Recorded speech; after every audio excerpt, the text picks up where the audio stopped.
Bismillahirrahmanirrahim. Alhamdulillahi rabbil alamin. Allahumma salli wa sallim wa barik ala Muhammad wa ala ali Muhammad. Allahumma inna nas'aluka ilman nafi'a wa rizqan tayyiba wa amalan mutaqabbala. Rabbana taqabbal minna innaka antas sami'ul alim wa tub alaina innaka antat tawwabur rahim. Allahumma ansuril mujahidin warhamil mustad'afin wa dammir a'da'ad-din wa tmis ala amwalihim amin ya rabbal alamin.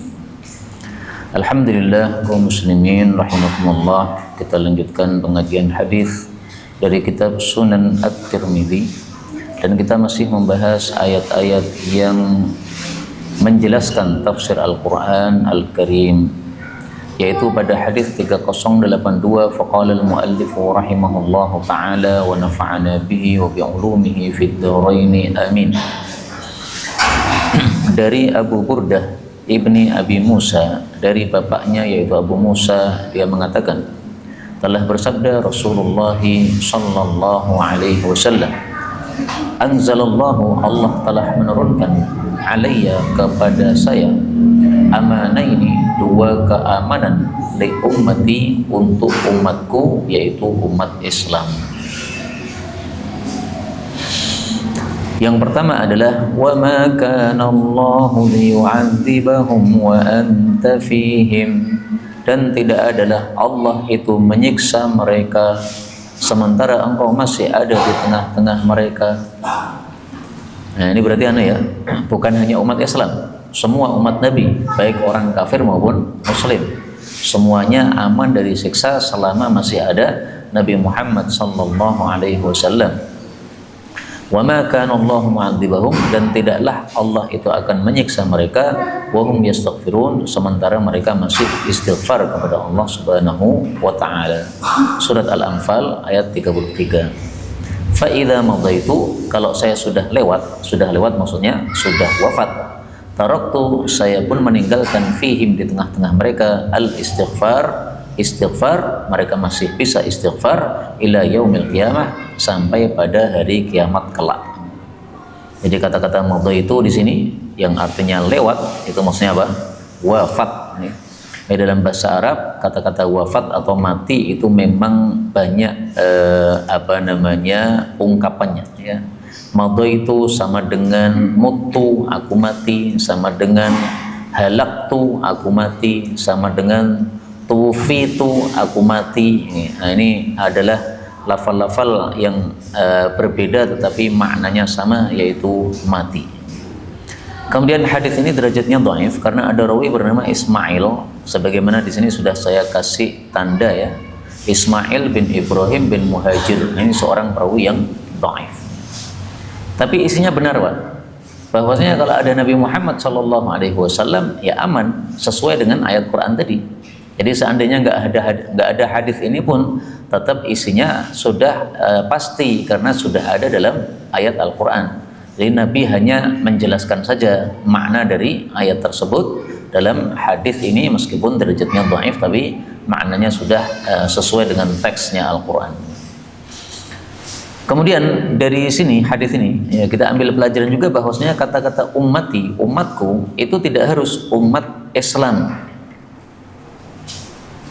Li ummati, untuk umatku, ya. Huna di sini adalah ummatud da'wah, umatnya Nabi semuanya, yaitu baik yang kafir maupun yang muslim, ya. Sehingga selama masih ada Nabi di tengah-tengah mereka, Allah tidak akan kirim siksa untuk umat Nabi sampai hancur semuanya sebagaimana umat-umat terdahulu. Demikian juga selama masih istighfar, maka masih mendapatkan keamanan dari siksa Allah Subhanahu wa taala. Karena itu kaum muslimin rahimani wa rahimakumullah, marilah kita setiap hari beristighfar kepada Allah Subhanahu wa taala. Dan saya kira tidak cukup hanya istighfar yang biasa kita lakukan pada waktu habis sholat, ya. Karena istighfar kita habis sholat itu istighfar karena kekurangan kita di dalam sholat kita. Sholat kita kurang khusyuk, nah, makanya selesai salam kita kemudian istighfar 3 kali. Astaghfirullah, astaghfirullah, astaghfirullah. Dan tidak cukup juga menurut saya istighfar yang kita baca dalam sholat. Ketika duduk di antara dua sujud kan kita doa kan, Rabbighfirli, Rabbighfirli. Gak cukup, karena itu adalah amalan di dalam salat. Tapi istighfar ini maksudnya istighfar tambahan karena dosa-dosa yang kita lakukan dalam sehari-hari kita. Sebagaimana Rasul Shallallahu Alaihi Wasallam juga biasa beliau beristighfar setiap harinya 100 kali atau 70 kali dalam riwayat yang lain. Nah, maka paling bagus ya menurut saya sih setelah kita sholat tahajud, kemudian waktu longgar ada beberapa menit, kita memperbanyak istighfar kepada Allah Subhanahu Wa Taala. Sebagaimana kalam Allah dalam Al-Quran, wabil ashari hum yastaghfirun. Pada waktu-waktu sahur alias menjelang subuh, mereka orang-orang baik itu istighfar kepada Allah Subhanahu wa Ta'ala. Kemudian berikutnya 83 dari Uqbah bin Amir radhiyallahu anhu, bahwasanya Rasulullah sallallahu alaihi wasallam membaca ayat ini di atas mimbar. Wa a'iddu lahum mastata'tum min quwwah wa a'iddu, dan siapkanlah lahum untuk menghadapi mereka orang-orang kafir, mastata'tum, apapun yang kalian mampu, min quwwah, dari kekuatan apapun. Surat Al-Anfal ayat 60. Nah, kemudian beliau menafsirkan apa itu kekuatan itu apa. Beliau mengatakan, ala ketahuilah innal quwwata, sesungguhnya kekuatan yang sempurna itu adalah ar-ramyu, memanah, salasa marratin, qalahu salasa marrat. Beliau mengucapkan hadis ini sampai 3 kali. Ala ketahuilah innallaha, sesungguhnya Allah, sayaftahu lakum, akan menaklukkan untuk kalian al-ardo, bumi ini. Ya, jadi banyak negara-negara kafir yang ditaklukkan oleh umat Islam. Wasatukfauna, dan kalian itu akan dicukupi oleh Allah al-mu'nata, dari beban perang. Artinya sudah nggak ada perang lagi. Kenapa nggak ada perang? Karena umat Islam sudah menang, negara-negara musuh sudah ditaklukkan.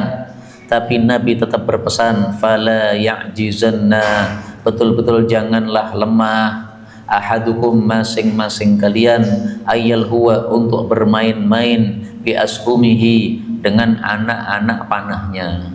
Jadi maksudnya meskipun sudah menang, sudah nggak ada perang, tetapi i'dad atau persiapan jihad dengan apa, belajar memanah, berlatih memanah, ini tetap harus dilakukan. Nah, kata-kata ar-ramyu zaman dulu memang artinya memanah, Pak. Karena melempar pada waktu dulu itu adalah memanah. Tapi tidak harus artinya memanah. Jadi sesuai dengan kondisinya, ya. Ar-ramyu fi kulli zamanin bihasabih. Namanya melempar itu setiap masa sesuai dengan kondisinya. Kondisi dulu yang dilempar adalah anak panah. Nah, kondisi sekarang apa yang dilempar? Kalau anak panah tok ya nggak cukup, gitu. Mereka sudah main bom dan sebagainya. Nah, maka main balistik dan sebagainya itu adalah termasuk dari ar-ramyu, memanah atau melempar senjata yang sampai kepada musuh. Nah, kemudian tadi saya menerjemahkan al-quwwata, kekuatan yang sempurna. Artinya kekuatan tidak hanya memanah, kekuatan tidak hanya bom, kekuatan tidak hanya melempar, tidak hanya, tapi ini kekuatan yang sempurna. Pedang itu juga termasuk kekuatan, Pak. Kemudian bela diri ini juga termasuk kekuatan. Tapi kenapa memanah atau melempar itu adalah kekuatan yang sempurna? Karena dengan memanah atau melempar kita bisa menaklukkan musuh dari jarak yang jauh. Jadi seperti misalnya antar negara saling serang dengan apa? Bom. Nah, maka dia dari negaranya sendiri tidak usah keluar dengan fisik, tinggal pencet tombol saja sudah bisa menaklukkan musuh yang banyak. Berbeda kalau pedang kan, kalau pedang harus berhadapan-hadapan, ya. Harus berhadapan antara badan dengan badan. Kalau nggak ketemu dengan badan nggak akan berfungsi pedang tersebut karena jaraknya hanya pendek. Demikian juga bela diri dan sebagainya. Karena itu bukan berarti kita hanya disuruh untuk berlatih memanah saja, selain memanah tidak disuruh, nggak begitu, ya. Pedang juga berlatih, dan bela diri juga berlatih. Nah, hukumnya apa ini? I'tad seperti ini. Nah, kalau di sini Nabi mengatakan ahadukum, masing-masing kalian. Tapi kalau kita melihat hukum asal jihad itu adalah fardu kifayah, nah berarti i'tadnya pun juga mengikuti fardu kifayah. Wallahu a'lam bissawab. Tapi yang paling bagus masing-masing kita lah, umat Islam ini sebisa mungkin kita melakukan i'dad, ya. Sehingga masjid-masjid itu paling bagus ada bela diri untuk pemuda-pemudanya. Nah, sehingga mereka siap untuk melakukan jihad fisabilillah. Jadi fisiknya dilatih sehingga fisiknya siap kalau ada suatu saat perang terhadap orang-orang kafir. Kemudian dalam hadis ini disebutkan Nabi membaca ayat di atas mimbar. Nah ini pas khutbah apa kita tidak tahu. Bisa jadi khutbah Jumat, bisa jadi khutbah istisqa, bisa jadi khutbah kusuf dan sebagainya. Nah, yang jelasnya kalau mazhab Syafi'i berpendapat khutbah Jumat itu membaca ayat termasuk dari rukun khutbah. Sehingga seandainya seseorang khatib naik mimbar tidak baca ayat, itu khutbahnya tidak sah menurut mazhab Syafi'i. Mazhab yang paling longgar adalah mazhab Hanafi. Apapun yang diucapkan oleh khatib di atas mimbar, yang penting isinya nasihat, itu sudah sah sebagai khutbah.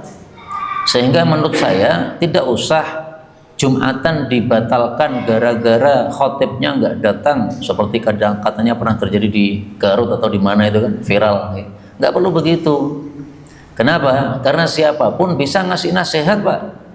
Panjenengan naik mimbar karena khatibnya nggak datang, kemudian panjenengan mengatakan assalamualaikum warahmatullahi wabarakatuh, kaum muslimin rahimani wa rahimakumullah, marilah kita jaga sholat 5 waktu. Assalamualaikum warahmatullahi wabarakatuh. Udah sah, Pak. Seragakan dowo-dowo.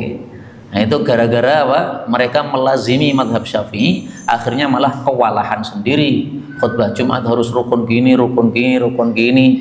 Nah itu kalau memang khatibnya pinter. Nah ini khatibnya yang pinter gak ada yang datang. Sehingga gak usah dilazimi madhab seperti itu. Kalau memang terpaksa kondisinya. Melazimi madhab Syafi'i bagus kalau kondisinya memungkinkan.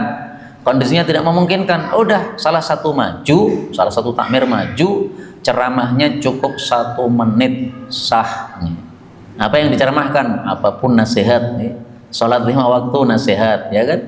Puasa Ramadan nasihat. Takwa kepada Allah paling gampang takwa, Pak. Assalamualaikum ittaqullah, assalamualaikum, sah. Jadi khutbah cuma 3 kalimat. Assalamualaikum ittaqullah, assalamualaikum. Menurut mazhab Hanafi sah karena ittaqullah itu sudah termasuk nasihat kepada orang yang mendengarkan khutbah tersebut. Kemudian hadis ini termasuk hadis-hadis dalail nubuwah, bukti kenabian. Karena di sini Nabi mengatakan sayaftah, Allah akan menaklukkan negara-negara kafir, dan ini terbukti. Damaskus kemudian ditaklukkan di masa Sayyidina Umar radhiyallahu taala anhu. Sehingga betul-betul terjadi apa yang disabdakan oleh Nabi. Di masa Nabi, Romawi masih jaya, belum ditaklukkan. Tetapi ternyata setelah Nabi wafat ditaklukkan oleh Sayyidina Umar. Romawi, Persia semuanya takluk gara-gara kemenangan Islam ini kemudian disebarkan oleh Allah Subhanahu wa taala di mana-mana. Kemudian dari sini juga kita ambil pelajaran bahwa nikmat Allah berupa kita bisa berlatih panah itu jangan dilupakan meskipun sudah tidak ada perang. Nah demikian juga nikmat-nikmat Allah yang lain, Pak, yang bisa nyetir mobil itu nikmat dari Allah, jangan dilupakan, dipakai nyetir mobil itu. Nah makanya dulu saya semangat beli mobil gara-gara pengen supaya tidak melupakan nikmat Allah tadi. Karena kalau saya sudah tidak nyetir lagi, paling-paling lupa lagi nanti. Nah, supaya nggak lupa lagi, maka waktu itu semangat mengumpulkan uang untuk bisa beli mobil, ya, semata-mata hanya untuk menjaga supaya bisa menjaga nikmat menyetir mobil ini, ya, karena tidak semua orang bisa menyetir. Ini termasuk dari nikmat Allah Subhanahu wa taala yang perlu kita jaga. Berikutnya 3084 dari Ibnu Mas'ud radhiyallahu anhu. Tetapi ini sanadnya dhaif karena Abu Ubaidah ini anaknya Ibnu Mas'ud tidak pernah mendengar dari bapaknya. Nah, jadi bapaknya sudah wafat lama, dia masih kecil. Maka sanadnya dhaif karena putus. Dia mengatakan bahwasanya pada waktu terjadi perang Badar didatangkanlah para usara, yaitu tawanan-tawanan. Maka Rasul sallallahu alaihi wasallam bertanya, "Ma taqulun? Apa usul kalian? Pendapat kalian fi haula'il usara tentang para tawanan-tawanan ini?" Lalu disebutkan dalam hadis ini kisah secara panjang lebar. Nah, kemudian akhirnya Nabi sallallahu alaihi wasallam bersabda, la yang falitanna, betul-betul janganlah terlepas minhum dari para tawanan ini, ahadun seorang pun, illa bifidain, kecuali dengan tebusan au darbi unuqin, atau dipukul lehernya alias dibunuh. Jadi ini tawanan-tawanan ini nggak boleh ada satu pun yang lepas. Kalau nggak kita bunuh maka kita bebaskan, tapi harus nebus, nggak ada yang gratis, nggak boleh nih. Nah, kenapa? Karena waktu itu Islam masih lemah, Pak. Sehingga kalau dibebaskan orang-orang kafir ini, nanti mereka masih bisa kurang ajar lagi, perang lagi. Nah, sehingga supaya tidak terjadi seperti itu, Nabi kasih peraturan yang berat. Dan dari sini kita ambil pelajaran bahwasanya ketika ada tawanan perang, itu khalifah atau imamnya atau panglima perangnya itu boleh berijtihad. Ini lebih baik diapakan ini apa? Para pasukan ini, para tawanan ini. Kalau lebih baiknya dibunuh, bunuh saja. Lebih baiknya dibebaskan tapi dengan tebusan, tebus saja. Kalau lebih baiknya dibebaskan dengan gratis, ya boleh, asalkan memang itu maslahat nih. Jadi pokoknya yang paling maslahat itu yang dia pilih. Nah, kemudian Ibnu Mas'ud mengatakan, ya Rasulullah, tolong, illa, kecuali satu orang, Suhail bin Baidha, ini tolong tidak usah digitukan. Kenapa? Fa inni, karena saya ini sudah mendengar Suhail bin Baidha ini menyebut Islam, alias dia sudah masuk Islam. Maka Rasul sallallahu alaihi wasallam diam. Nah, begitu Rasulullah diam, Ibnu Mas'ud ketakutan, Pak. Dia mengatakan, saya tidak pernah mengalami pada satu hari yang lebih takut seandainya jatuh batu-batu dari langit kepada saya daripada pada kejadian di hari itu. Nah, jadi dia khawatir sekali kalau Rasulullah diam karena marah, akhirnya Allah marah. Nah, kalau Allah marah, Allah turunkan batu dari langit. Jadi ini pelajaran bagi kita, jangan mendahului Nabi SAW. Rasulullah putuskan apa, ya kita taati. Kalau kita nekat itu namanya mendahului, ya. Nekat tidak sesuai dengan aturan Nabi namanya mendahului. Nah, orang mendahului Nabi ini bisa-bisa dikirimi batu dari langit oleh Allah Subhanahu wa taala, nanti akan disiksa oleh Allah Subhanahu wa taala. Akhirnya Rasul sallallahu alaihi wasallam kemudian bersabda, "Okelah illa Suhail bin Baidha, kecuali Suhail bin Baidha, ini dia dibebaskan karena dia sudah masuk Islam." Dan memang betul, Pak, Suhail bin Baidha ini masuk Islam dia. Dan Suhail bin Baidha inilah orang yang disolatkan oleh Nabi jenazahnya di dalam masjid. Rata-rata jenazah para sahabat itu disolatkan Nabi di luar masjid. Jadi ini masjid kan, kemudian di luar itu ada pekuburan bagi al-Qarqad. Nah, sebelum pekuburan itu ada area kosong. Nah, disitulah biasanya dilakukan sholat jenazah untuk para jenazah-jenazah sahabat Nabi SAW. Tapi untuk Suhail ini, nah ini beliau khususkan ya, sholat jenazahnya di dalam masjid. Karena itu zaman dulu lebih sering sholat jenazah di luar masjid daripada di dalam masjid. Nah, sekarang terbalik, lebih sering sholat jenazah di dalam masjid daripada di luar masjid. Nah, mungkin karena sudah nggak punya pelataran lagi mungkin. Tapi semestinya menurut saya ya seperti masjid Nur Rahmah itu kan ada pelataran tuh. Nah, menurut saya hidupkan sunnah lagi. Jadi sholat jenazahnya bukan di dalam masjid. Di mana? Di luar masjid. Kan punya pelataran tuh, kan cukup itu. Kalau memang punya pelataran kalau tidak punya pelataran ya sudah di dalam masjid saja. Jadi memang lebih seringnya Nabi itu sholat jenazahnya di luar masjid. Ini sunnah yang sudah mati ya, sunnah yang sudah mati perlu kita hidupkan kembali. Bukan berarti nggak boleh ya sholat di masjid. Silahkan sholat jenazah di masjid boleh. Kemudian turunlah Al-Quran dengan sebab perkataannya Sayyidina Umar, "Ma kana li nabiyyin an yakuna lahu usara hatta yufkhina fil ard." Usara atau asra. Tidak pantas bagi seorang nabi untuk memiliki tawanan-tawanan perang sampai dia itu memperbanyak pembunuhan di atas muka bumi, yaitu terhadap orang-orang kafir, supaya mereka tidak kurang ajar semaunya memerangi umat Islam. Jadi ini di awal-awal Islam kan, Pak? Sehingga umat Islam masih lemah. Nah, karena umat Islam masih lemah, tidak sepantasnya ketika punya tawanan perang kemudian dilepaskan. Kenapa? Karena kalau dilepaskan, mereka nanti akan memimpin perang lagi, Pak. Tapi kalau mereka dibunuh, udah tidak punya kekuatan lagi. Akhirnya yang kerucuk-kerucuk itu yang di rumah itu yang tidak ikut perang nggak berani untuk bangkit. Kenapa? Karena pentolan-pentolannya sudah ketangkap dan sudah dibunuh oleh umat Islam. Jadi waktu itu tawanan perang ini kan Nabi musyawarah, ini sebaiknya diapakan. Sayyidina Umar usulannya keras, ini tawanan-tawanan ini pentolan-pentolan kafir ini bunuh saja, karena mereka ini pentolan. Kalau mereka dibunuh kekuatan kafir sudah lumpuh. Nah, Sayyidina Abu Bakar punya usul yang lain. Ini mereka ini kan masih kerabat-kerabat kita ya Rasul, sehingga kalau mereka kita lepaskan, kemudian mereka bayar tebusan, nah tebusan itu bisa menambah kekuatan kita, bisa beli senjata dan sebagainya. Kemudian orang-orang kafir ini masih kerabat kita, barangkali mereka setelah dilepas nanti akan dapat hidayah, akhirnya mereka masuk Islam. Nah, jadi pemikirannya bagus semua Pak. Pemikirannya Umar bagus, pemikirannya Abu Bakar juga bagus. Pemikirannya Umar menunjukkan kekuatan, sementara pemikirannya Abu Bakar menunjukkan kelemah lembutan dan harapan bahwa mereka masuk Islam. Nah, kemudian Allah tegur dengan ayat ini. Dengan kata lain, Allah setuju dengan pemikirannya siapa? Sayyidina Umar daripada Sayyidina Abu Bakar. Nah, ini termasuk contoh fadilahnya Sayyidina Umar di atas fadilah Sayyidina Abu Bakar. Tapi secara umum Abu Bakar lebih utama daripada Umar. Tapi dalam hal ini Sayyidina Umar lebih utama karena pendapatnya lebih sesuai dengan kehendak Allah Subhanahu wa taala. Karena itulah dalam satu hadis Rasul sallallahu alaihi wasallam bersabda, "Innallaha sesungguhnya Allah ja'alal haqqa telah meletakkan kebenaran ala lisan Umar pada lidahnya Sayyidina Umar wa qalbihi dan pada hatinya."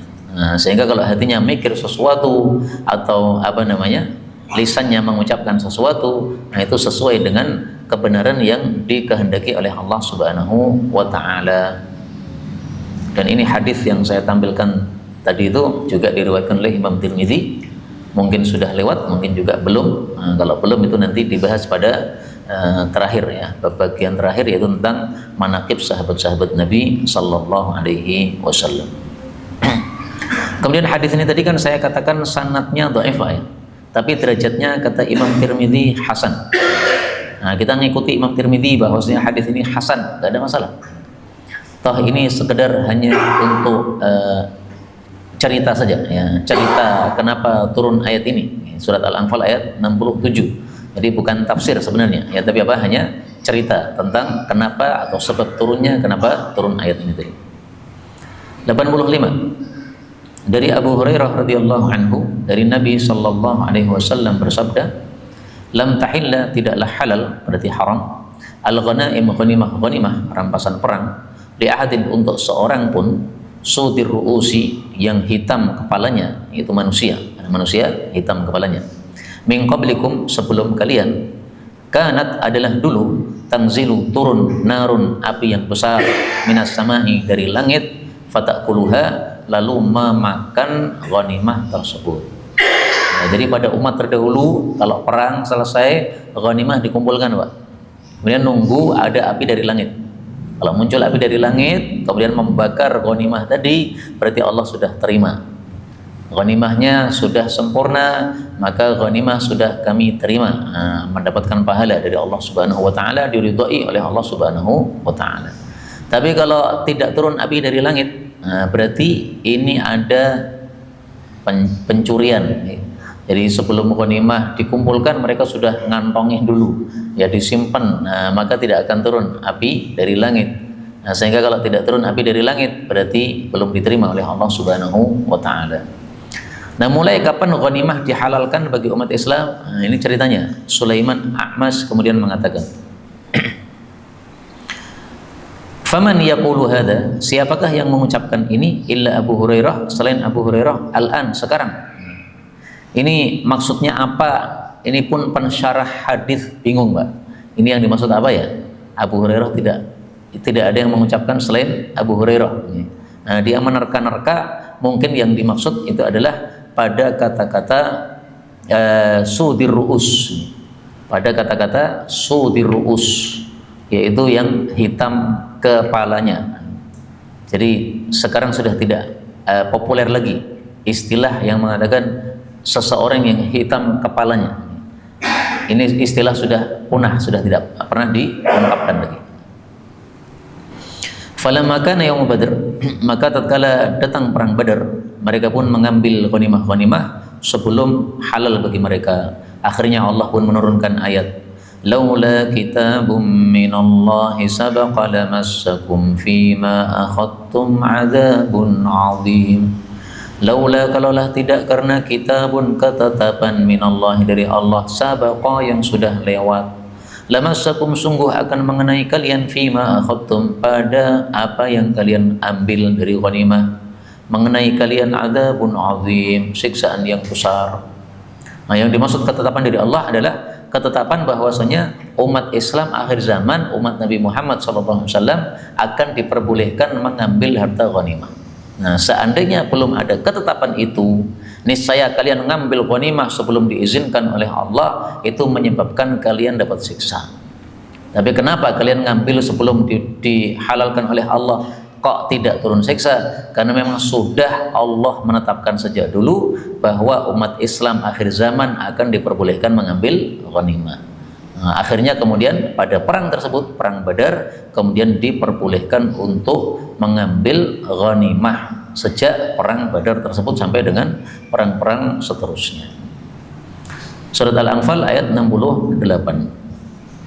Sampai di sini sudah muncul bintang 3. Ini berarti sudah selesai tafsir surat Al-Anfal. Kita masuk bab baru, babun wa min surat At-Taubah, tafsir untuk surat At-Taubah. Surat At-Taubah namanya banyak apa? Salah satu namanya adalah surat Bara'ah, sebagaimana disebutkan dalam hadis berikutnya nanti. Kenapa disebut surat Bara'ah? Karena dimulai dengan kata-kata bara'atun minallah. Kenapa disebut surat At-Taubah? Karena ada cerita tentang taubat di situ, di akhirnya, bagian akhir dari surat ini.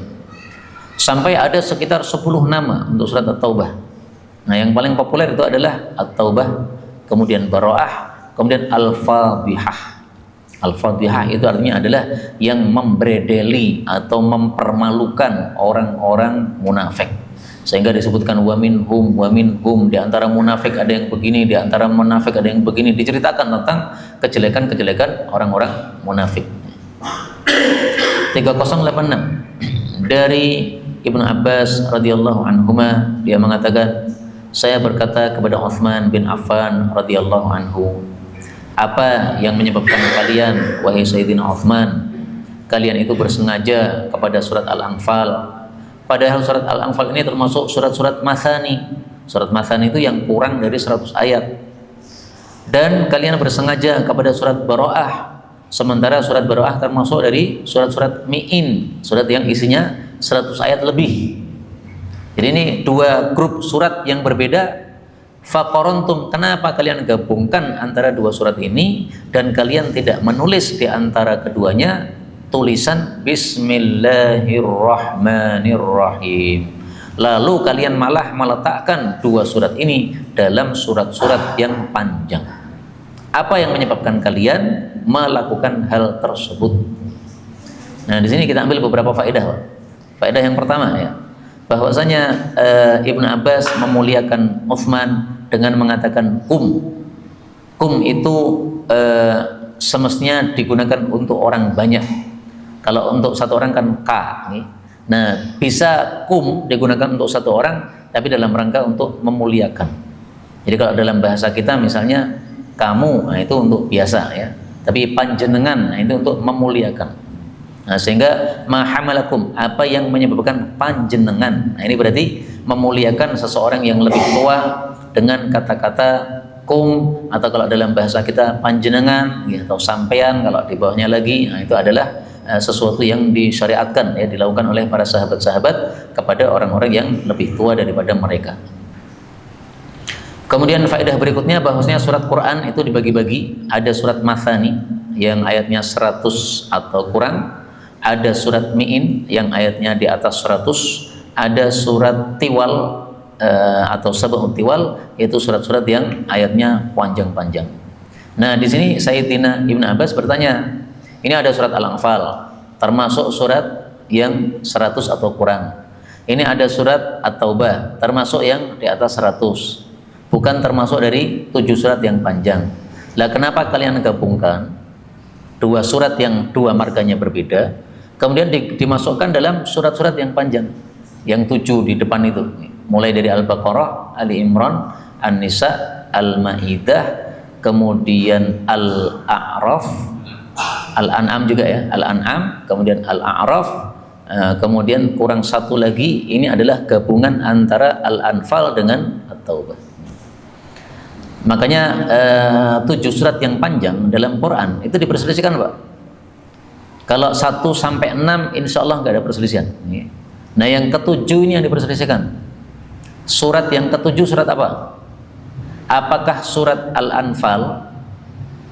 Kalau Al-Anfal kan pendek, ataukah yang lain? Yang mengatakan surat Al-Anfal, maka dalilnya hadis ini. Tetapi tidak hanya Al-Anfal. Al-Anfal sama Taubah digabungkan, itu dianggap sebagai surat yang ketujuh. Kemudian pendapat yang lain mengatakan bukan Al-Anfal, bukan At-Taubah. Kenapa? Karena tidak begitu panjang. Jadi meloncat ke sana. Meloncatnya ke sana itu nanti perselisihan oleh para ulama lagi. Apakah surat Yunus ataukah surat yang lainnya? Ala kulli hal diperselisihkan oleh para ulama tentang yang ketujuh ini. Nah, kemudian dijawab oleh Sayyidina Utsman pertanyaan tadi.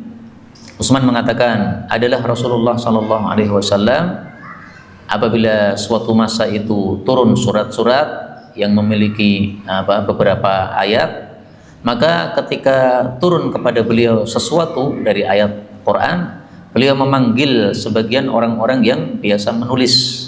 Lalu beliau bersabda, "Du'u, letakkanlah haula'il ayat-ayat yang turun ini fi surati, pada surat allati yudhkaru fiha, yang disebutkan padanya kada wa kada." Misalnya surat Baqarah. Jadi ini ada ayat gabungkan dengan surat Baqarah. Ini ada ayat gabungkan dengan surat Ali Imran. Ini ada ayat gabungkan dengan surat An-Nisa. Jadi karena ayat Quran itu tidak langsung turun satu surat gitu, Pak. Tidak langsung turun 30 juz, tidak ya. Tapi seayat, 2 ayat, 3 ayat, sesuai dengan keperluan. Kadang-kadang juga satu surat, tapi itu jarang. Lebih seringnya itu ayat-ayat nih. Nah, sehingga Nabi lah yang mengkelompokkan, menggabungkan. Ini maksudnya Baqarah, ini maksudnya Ali Imran. Dan ini sudah sepakat para ulama bahwasanya urutan ayat itu adalah tauqifi. Tauqifi itu apa? Tauqifi itu langsung dari Nabi. Langsung dari Nabi berarti langsung dari Allah. Karena Nabi kalau bicara itu berdasarkan apa? Wahyu. Itu urutan ayat-ayat. Nah, sekarang kalau urutannya surat, pertamanya Fatihah, keduanya Baqarah, ketiganya Ali Imran, apakah ini tauqifi atau ini ijtihad para sahabat? Karena di masa Nabi itu belum terkumpul Quran 30 juz. Qurannya berserakan ya. Ada yang bawa satu surat, ada yang bawa 2 surat. Pokoknya berserakan, belum jadi satu kitab. Nah, di masa Sayyidina Abu Bakar kemudian dikumpulkan jadi satu kitab. Sehingga ada kemungkinan bahwasanya urutan surat itu bukan dari Nabi, tapi itu adalah dari ijtihadnya para sahabat. Ini ada 2 pendapat kalau untuk urutan surat. Kalau untuk urutan ayat, sepakat para ulama itu dari Nabi Sallallahu Alaihi Wasallam.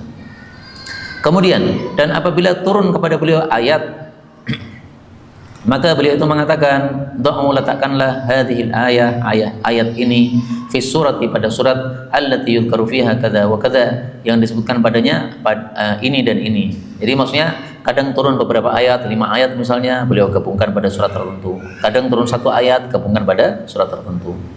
Kemudian kata Utsman, dan adalah surat Al-Anfal itu termasuk dari awal-awal yang turun di kota Madinah, dan adalah Baroah itu, surat Taubah itu termasuk dari ayat-ayat Quran yang terakhir turun. Artinya apa? Punya kemiripan antara Al-Anfal dengan At-Taubah. Kemiripannya apa? Sama-sama turun di Madinah. Karena kalau terakhir turun itu berarti apa? Di Madinah. Karena Nabi kan hidupnya terakhirnya di Madinah. Keserupaan yang lain adalah wa kanat qissatuhuma, adalah kisahnya 2 surat ini syabihatan, mirip. Kisahnya surat Al-Anfal ini mirip dengan kisahnya surat At-Taubah.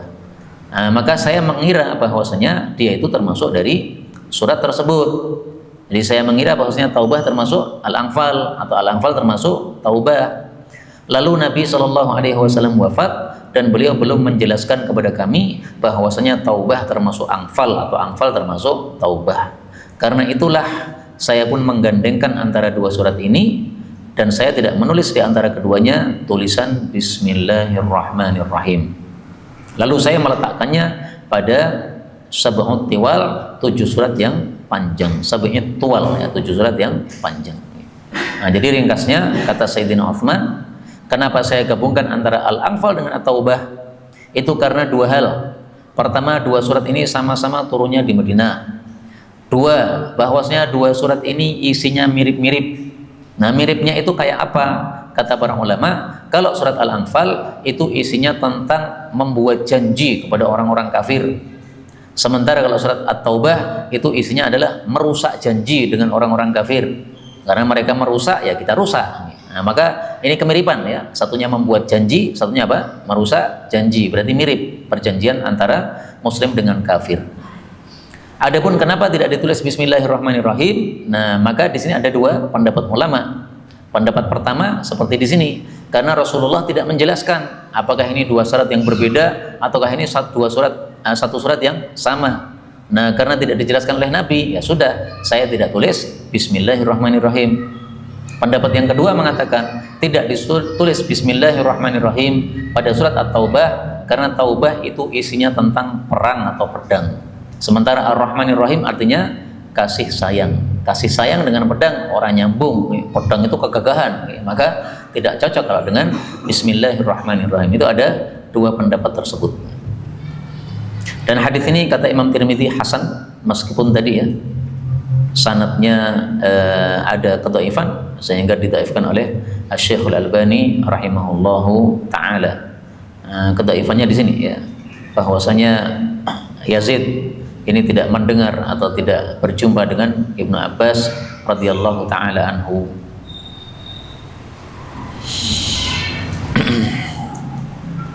Berikutnya 87 dari Sulaiman bin Amr bin Ahwas, dia mengatakan bapakku menceritakan padaku, yaitu Amr bin Ahwas, bahwasanya dia itu menyaksikan haji wada tahun 10 Hijriah bersama Nabi SAW.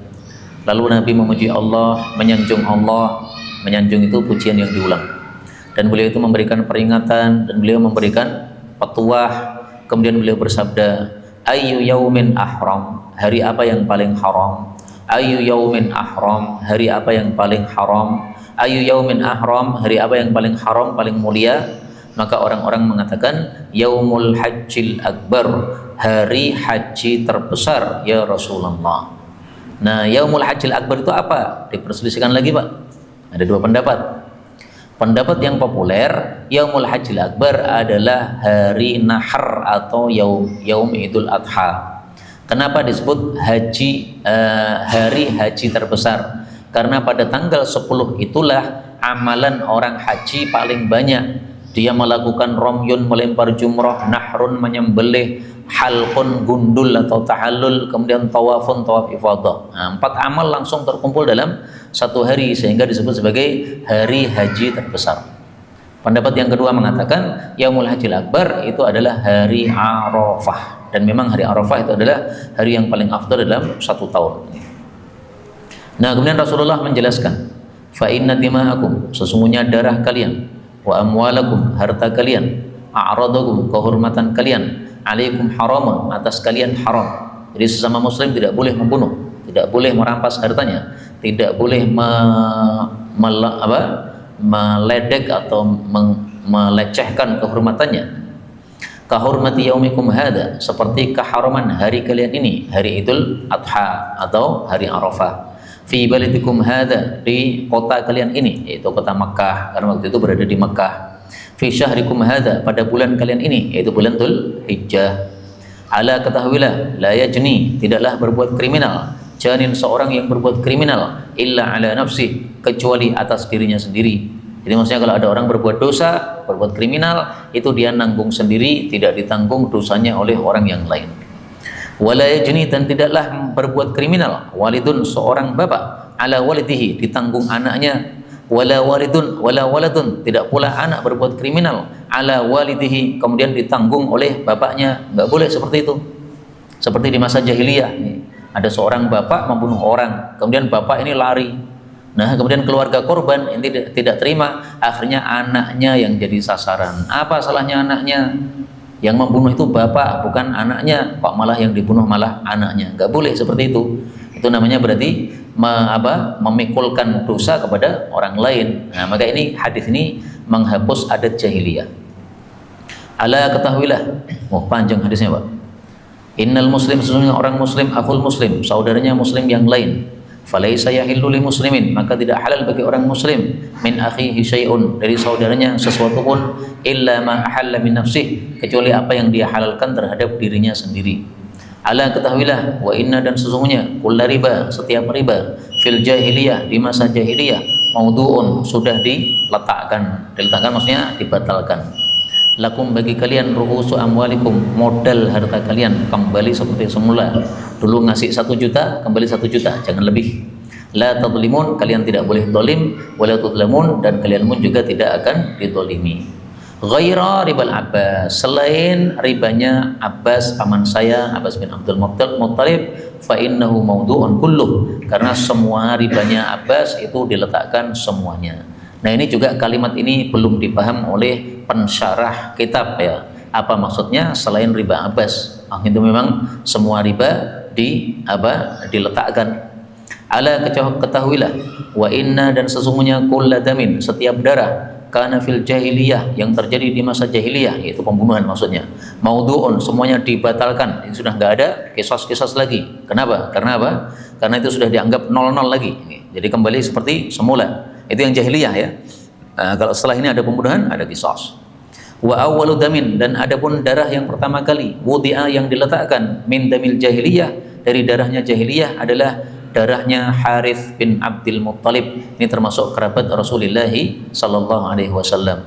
Karena adalah dia itu mustarda'an, disusui, fi Bani Laith, pada Bani Laith, faqatalathu Hudzailun, lalu dibunuh oleh suku Hudzail. Nah, itu sudah dilupakan, jangan diungkit-ungkit lagi, karena sekarang sudah masuk Islam kita ini.